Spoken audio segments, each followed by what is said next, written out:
은혜 받으실 하나님 말씀은 로마 4장 9절에서 18절까지입니다. 명령과 예언과 언약 두 번째 시간입니다. 여러분, 귀신들도요, 하나님을 두려워하고 하나님 외에 다른 신이 없다는 것을 잘 알고 있습니다. 근데 속이고 들어오는 거죠. 귀신들도 예수가 하나님의 아들이심을 잘 알고요, 입으로 시인하고 주장한다니까요. 마가복음 3장에서 보면요, 11절 12절에 보면 더러운 귀신이 어느 때든지 예수를 보면 그 앞에 엎드려져 부르짖어 가로되 당신은 하나님의 아들이니이다 하니 예수께서 자기를 나타내지 말라고 많이 경계하시니라 그러더니, 잘 들으셔야 합니다. 우리도 잘못하면 귀신이 갖고 있는 믿음 정도뿐이 안 가질 수 있어요. 잘못하면 큰일 납니다. 이거 우리의 믿음은 귀신들이 알고 떨고 시인하는 정도의 믿음 이상을 가지고 있지 않으면 절망입니다. 우리는 하나님을 믿는다 하면서 그 믿음을 형상화하라는 것이거든요. 하나님을 사랑한다 하면 하나님을 사랑하는 사랑을 형상화해라, 보일 수 있도록 나타내라는 뜻입니다. 믿음이 있다고 하면서 행함이 없는 믿음은, 하나님을 사랑한다 하면서 행함이 없는 사랑, 이건 아무것도 아니라는 거죠. 그 정도 믿음과 사랑은요, 귀신들도 하는 소리입니다. 오늘날 아브라함의 믿음을 가졌다고 말하면서도 아브라함의 믿음에 이르지 못하고 오히려 알고도 실천하지 않는 악한 사람이, 악한 성도들이 많다는 거죠. 세상에는 아브라함의 믿음에 이르려고 해야 되는데 아브라함의 믿음에 이르려 하지 않아요. 율법이 있기 전입니다. 시내산이 있기 전 얘기를 하고 있는 겁니다. 그때에 가지고 있는 그 믿음이 얼마나 귀하고 소중한지 하나님은 그 믿음을 지금 우리들의 믿음과 대등하게 취급하셨다는 거죠. 하나님은 아브라함을 시험하셨어요. 하나님은 아브라함을 아끼시고 그동안 아브라함을 지켜보셨어요. 그에게서 하나님을 사랑하는 의지를 형상으로 보시기를 원하셨던 것 같아요. 이때 하나님께서 아브라함에게 하나님께서 바라시는 것을 알았기 때문에 아브라함은 어떻게 하는 줄 아십니까? 불평이 없어요. 부담도 없어요. 지체하지도 않아요. 이 세 가지는 우리는 늘 가지고 있어요. 내 현실과 상황과 저희가 좀 안 좋으면 불평만 합니다. 부담을 느껴요. 그리고 지체해요. 다음에 하지요. 내 현실과 상황과 처지가 이래요. 실행으로 옮기는데 아브라함은요, 불평도 없죠, 부담도 없죠, 지체하지도 않고 곧바로 실행으로 옮깁니다. 하나님을 사랑하는 그 사랑을 형상으로 보여드립니다. 하나님께서 이에 만족해 하세요. 모리산에서 이삭을 묶어놓고 칼을 번쩍 들었을 적에, 찍을래 할 적에 하나님의 사자가 너무 급합니다. 사자가 가라되 그에게 손을 대지 마라, 아무도 그에게 하지 마라. 내가 내 아들 내 독자로 내게 아끼지 아니했으니 내가 이제 비로소 나를 경외하는 줄 알았다 그랬어요. 경외한다. 창세기 22장 12절입니다. 하나님의 모든 뜻과 말씀은요, 명령과 예언과 언약의 삼위일체가 되어 있습니다. 이거 하나라도 빠지면 안 됩니다. 하나님의 명령은 곧 예언이고요, 그것은요 언약입니다. 한번 따라 하십시오. 하나님의 명령은 예언이고 언약이다. 명심하셔야 합니다. 이 세 가지 삼위일체입니다. 삼위일체처럼 늘 따라다니는 신앙의 근본이 되는 것들입니다. 이거 어느 것 중에 하나가 분리할 수 없어요. 명령과 언약과 예언이요. 하나님께서 아브라함에게 내 이름을 아브라함이라 하지 아니하고 아브라함이라 하심도, 이것은요 명령이요 예언이요 언약입니다. 아브라함이라는 뜻은 열방의 아비라는 뜻이거든요. 백세된 그의 몸에서 새로 태어날 소생으로 하여금 하늘의 별과 같이 많은 자손들 얻게 하시고 또한 바다의 모래알처럼 많은 자손을 얻게 하려 하심이라 하시거든요. 아브라함에게 순종하여 자신을 아브람이라 하지 않고 아브라함이라 했고 자기 몸쪽에서 난 이스마엘을 내보냅니다. 여러분, 이스마엘을 내보내는 거요, 그때 당시에는 불가능합니다. 그때 당시에는 보통 아내를 많이 둘 때예요. 근데 그 자식을 내보내? 아브라함이 어떤 믿음인지 아세요? 내 자손은, 내 씨는 이삭뿐이 없습니다. 이거 고백하는 거거든요.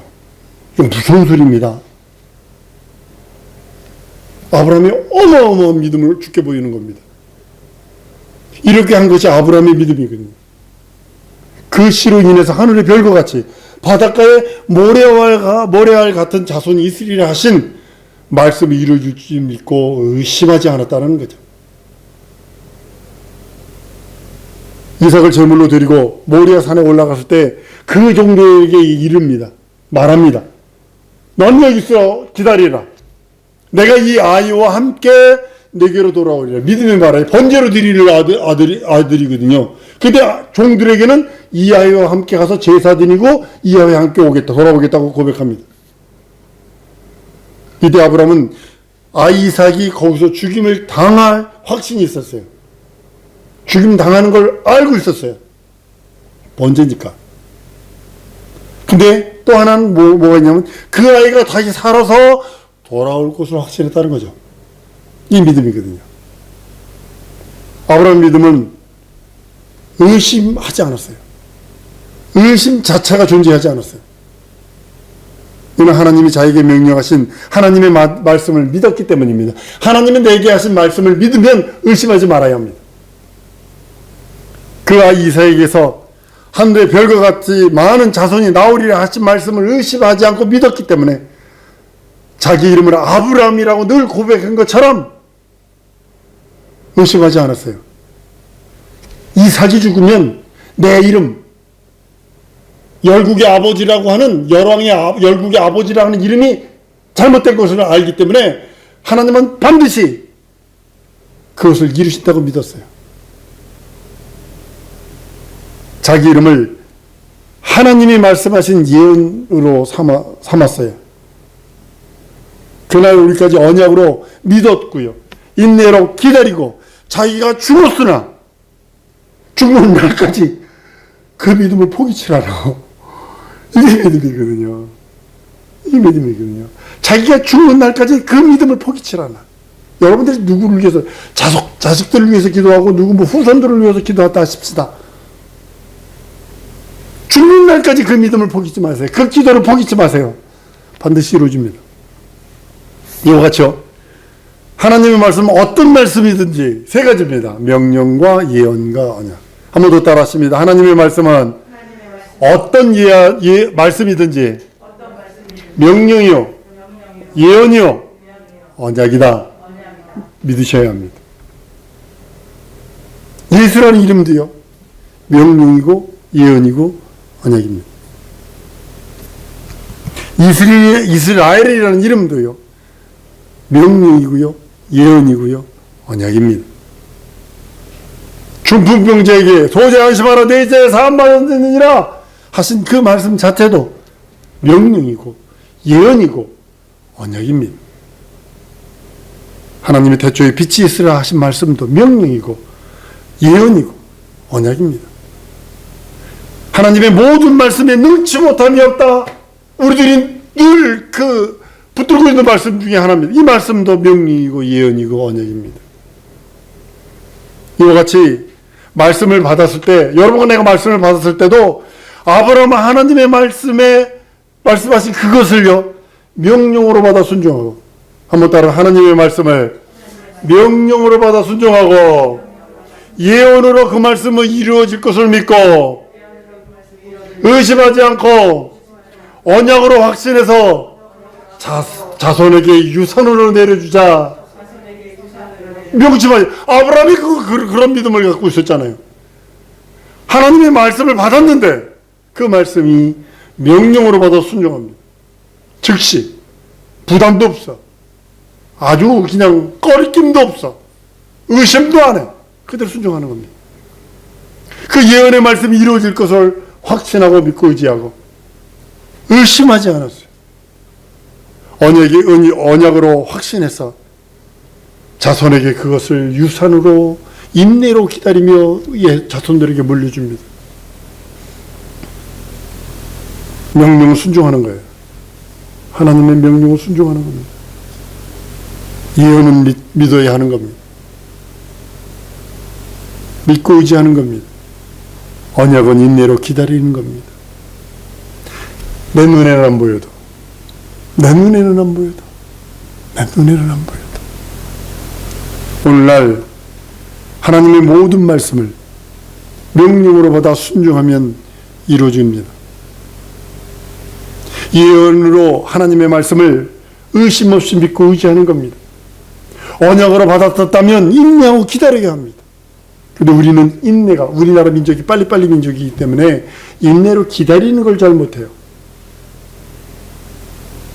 오늘날에도 동일하게 하나님의 모든 말씀을 명령으로 받아 순종하면서 이루어지길 기다리는 거고요. 예언을 의심 없이 믿고 의지하는 거고요. 지금이라도 언약의 말씀을 받았으면 인내로 기다려야 합니다. 이 셋 중에 어느 하나라도 빠지거나 빼거나 균형을 잊어버리잖아요. 이룰 수 없어요. 이룰 수 없어요. 정확하게 있어야 합니다.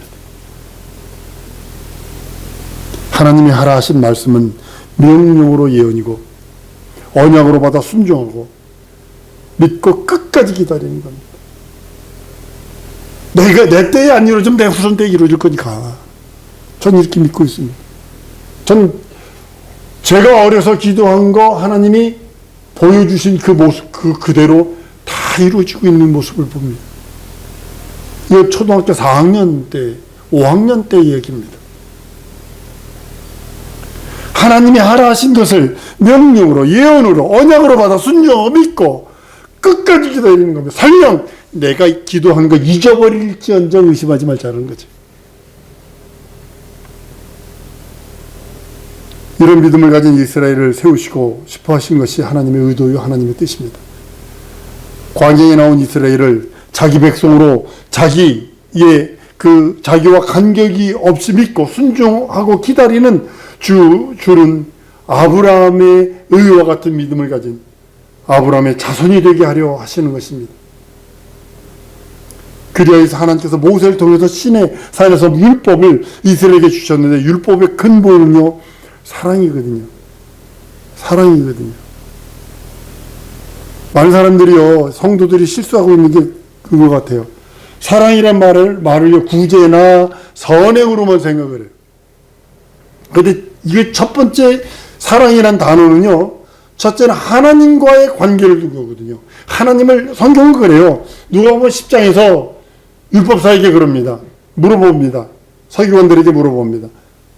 26절, 10장 26절, 27절입니다. 예수께서 이르시되 율법에 무엇라 기록되어 있으며 내가 어떻게 읽었느냐? 대답하여 가로되 내 마음을 다하여 목숨을 다하여 힘을 다하여 뜻을 다하여 주 너희 하나님을 사랑하고 또한 내 이웃을 내 몸같이 사랑하라 하였나이다. 첫째는 하나님을 사랑하고 그 다음에는 내 이웃을 사랑하라 하는 것이 율법의 근본입니다. 율법 전체가 뭐냐? 하나님을 사랑하라는 거예요. 그리고 하나님을 사랑했다라면 내 이웃을 내 몸같이 사랑하라는 겁니다. 바울이 믿음과 소망과 사랑 이 세 가지를 항상 있을 것인데 그 중에 제일은 사랑이라고 말하며 무엇을 두고 말한 건 율법의 강령을 두고 말한 겁니다. 믿음과 소망과 사랑 이 세 가지는 항상 있을 것인데 그 중은 제일은 사랑이라 이것이 밑에 바닥에 깔려 있는 건 뭐냐면 율법의 강령입니다. 율법의 강령 역시 아브라함의 의를 근거로 하고 있어요. 아브라함의 의가 근본이 되고 있는 거예요. 가장 기본이 되고 있는 거예요. 여러분 성경을 읽을 때, 구약을 읽을 때 아브라함의 의를 빼고 읽으면요, 아무것도 아닙니다. 아브라함의 의를 딱 두고서 그걸 보면 근거가 거기서부터 시작됩니다. 아브라함은 하나님을 순종한 것이, 하나님께 순종한 것이 두려워서가 아닙니다. 하나님을 사랑했기 때문에 순종하는 거고 하나님을 믿었기 때문에 순종하는 것이고 하나님을 기다리는 것 때문에 순종하는 것입니다. 많은 사람들이 율법 자체를 두려움의 적으로 여깁니다. 잘못 해석해서 그렇습니다. 하나님께 순종하는 것은 두려운 것이 아닙니다. 하나님을 사랑하는 것입니다. 하나님을 믿는 것이에요. 하나님을 기다리는 것입니다. 우리는 하나님께 순종하는 것이 두려움으로 하나님께 순종 안 하면 매 때리고 내 사업과 내 가정과 내 자녀들이 저주받을까봐 무서워서 순종하는 것이 아니라 오늘 이후로는 한번 따라합시다. 하나님의 말씀에 순종하는 것은 하나님을 사랑하는 것이요, 하나님을 믿는 것이요, 하나님을 기다리는 것이다. 가장 중요한 게 하나님을 기다리는 겁니다. 내 가정에, 내 삶에, 내 기업에, 내 모든 계획 속에 하나님의 기다림. 나는 하나님을 기다리고 있습니다. 내 가정에, 내 기업에, 내 삶에, 내 계획에 나는 하나님을 기다리고 있습니다. 하나님을 사랑합니다. 하나님을 믿고 의지합니다. 이것이 순종하는 자의 기본적인 자세입니다. 내 하나님의 말씀에 순종하는 자라면 기본적으로 내 영혼에 가지고 있는 것이 세 가지. 내가 하나님을 사랑합니다. 하나님을 믿고 의지합니다. 그리고 하나님을 기다립니다. 내 삶에.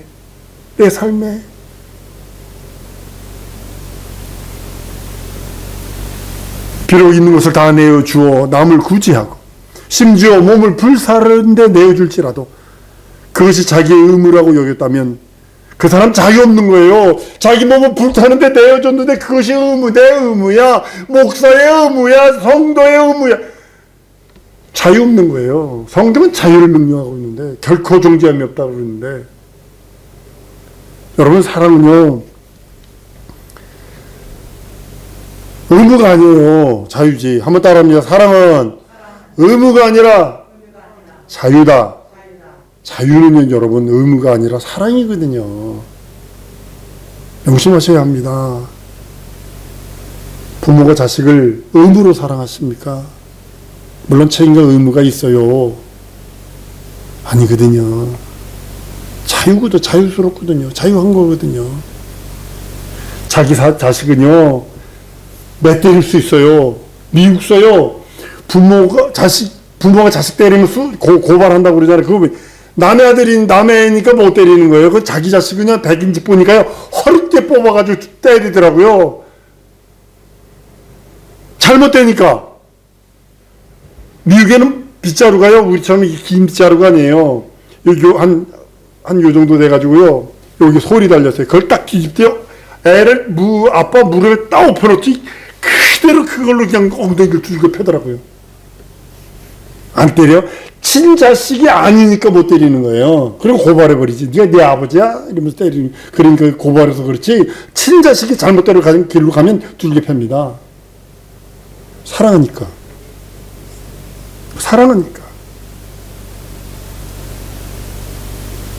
아브라함이 하나님께 순종한 것은 의무가 아니라 하나님을 사랑한 거예요.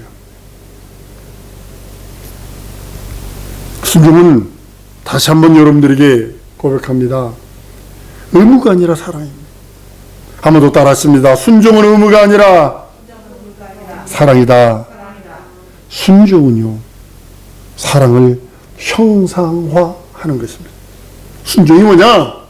내가 하나님을 사랑하는 그 사랑을 하나님이 볼 수 있도록 형상화하는 거야. 아브라함이 하나님 앞에 이삭을 번제로 드림으로 하나님의 명령에 순종했습니다 라고 한 것을 형상화한 것처럼 나는 우리 사랑하는 성도들이 진정으로 하나님의 사랑 안에 거하는 자, 순종하여 그 순종을 형상화하는 자가 되기를 원합니다. 평생 율법적인 그 성경책의 구약이 더 두껍고 오래됐고 그러니까 사람들은 막 구약에 보세요. 저주받을지 이걸 거역하면 저주받는다. 이걸 안 하면 심판받는다. 형벌이 따른다. 막 그러니까 무섭죠. 하나님의 말씀에 순종하는 것은 다리 바꿉시다. 예수님의 말씀에 순종하는 것은 두려워서가 아니라 자녀가 아버지를 사랑해서 부모를 사랑해서 사랑하는 것이고 부모의 그 모든 것들을 믿고 순종하는 것이고 부모를 기다리는 겁니다. 마찬가지와 같은 겁니다. 우리가 하나님께 순종하는 것은 두려워서가 아닙니다. 사랑하기 때문에 믿고 의지하기 때문에 그를 기다리는 겁니다. 저는 지금도 그를 기다립니다. 내 삶에 간섭해 주옵소서. 내게 찾아오시옵소서. 내게 말씀하시옵소서. 내게 하나님의 계획과 뜻이 이루어지사이다. 기다리는 것, 나 포기치 않습니다. 포기는 배추단 셀 때나 쓰겠습니다. 배추 너무 비싸요, 요즘에.